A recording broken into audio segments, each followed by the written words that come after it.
Hello everyone. Before I begin, I would like to instruct all members of the audience, especially our young ones, to keep quiet throughout this presentation. This is because we don't have access to color mics, as you can tell, so we do have extreme difficulty projecting our voices clearly. That being said, I would like to begin by extending my sincerest respect to our Dirmeni, His Grace Isa Mustatiwas. Our fathers, deacons, Sunday school headmaster, my fellow teachers, uncles, aunties, and above all, brothers and sisters of the church. This is a short production by the youth of St. Thomas Jacobite Syrian Orthodox Church, London, UK. It's called St. Thomas Goes to India. For our first scene, we have our king, Gondophares, sitting in his palace. He's in his deep state of sadness after having just entered a dream. I present to you the scene and enter her bar. Your Majesty, what happened? You look very sad. I had a great dream last night. I saw a beautiful palace. I want to build myself such a palace. But we don't have an architect to build it. What do we do? Oh no, we've got a problem. I've heard that the architects in Persia are the greatest to be seen. Can you go there and get me one? It will be very difficult, but I'll try my best. I'll take the lead now, Your Majesty.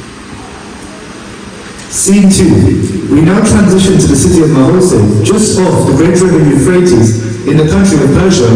Sitting here is Jesus, a short distance away St. Thomas. Enter Aban. My dear man, you look so worried. What is the matter? Good sir, I've been sent by the King Gondophares of India to find a great architect for him to build his palace. But I don't know anyone here. Can you help me, sir? Don't worry, I know just the guy now. See that young man over there? His name's Thomas. He is the most excellent architect. He's one of my slaves and I can sell him to you for 20 denarii. That's perfect. Thank you, sir. Thomas, come over here. You must go with this man to India. To India, my lord. Please don't send me to India. Don't worry, I'll be with you all the time. Take this 20 denarii with you. And thus, St. Thomas and Haban board ship and sailed to Mylapore, by which they arrived in 51 AD. Our next scene, we transition back to King Gondophares' palace. Enter Haban and Thomas. Your Majesty, I brought you the best architect, Thomas. Tell me, can you build me a palace like the one I see in my dream? Yes, Your Majesty, of course I can. What work do you do? I do carpentry, stonework, and even metalwork. Good. Give this man everything he needs. Gold, silver, jewelry, Get him all the building materials required. Metal, silver, wood, everything he needs. Have my palace built by the time I come back from the pilgrimage. Yes, Your Majesty. This being said, upon the king's departure, St. Thomas decided to not use the money from the inventory to build a palace. Instead, he took the resources, handing them out to the needy, performing miracles. He converted thousands of families to Christianity. However, it wasn't long before the king returns. We transition to the next scene. Thomas, how's the building going? I finished, Your Majesty. It's really beautiful. Good. Where's my palace? I want to see it. Oh no, Your Majesty, you can't see it now. You see, the palace is in heaven. You'll only be able to see it once you die. How dare you! Guards! Take him! Take him to prison! Take him back! Don't take me away! I've lost the respect of all my people. What do I do? As you can see, our king is in a great state of despair. To make matters worse, the king's brother and then heir to the throne, Prince Gard, had died suddenly. The palace was in a state of disparity and preparing for his funeral. In the next scene, we transition to heaven, where an angel receives God's soul upon his death. Dear God, welcome to the heavenly abode of God. Please allow me to give you a tour of this wondrous place. Thank you. Well, whose houses are those? Those belong to other people.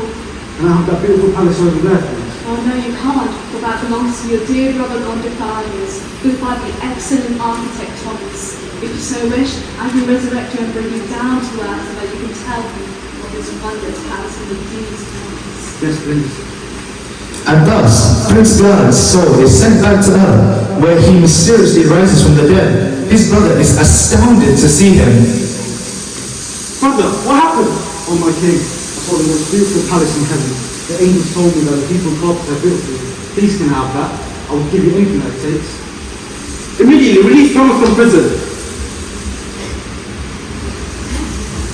Thomas, forgive me. I don't know what I did. O King, O Prince, rise. Believe in Jesus, for he is the true Lord of heaven and earth. Be baptized in his name. And thus, Saint Thomas baptizes our King Gondophares and his brother Prince Glad. Saint Thomas leaves Mylapore in 52 AD, traveling across Kerala, performing miracles and converting thousands of families to Christianity. He is honoured for the establishment of several churches in key areas. These areas are Kudungalur, Paliyur, Paravur, Kokamangalam, Kollam, Niranam, Nillakal and Tiruvidango. All Syrian Orthodox Christians, regardless of their doctrine, can trace their roots to being descendants of those converted by St. Thomas. May our patron saint guide us in our prayers today and for all days to come. Amen.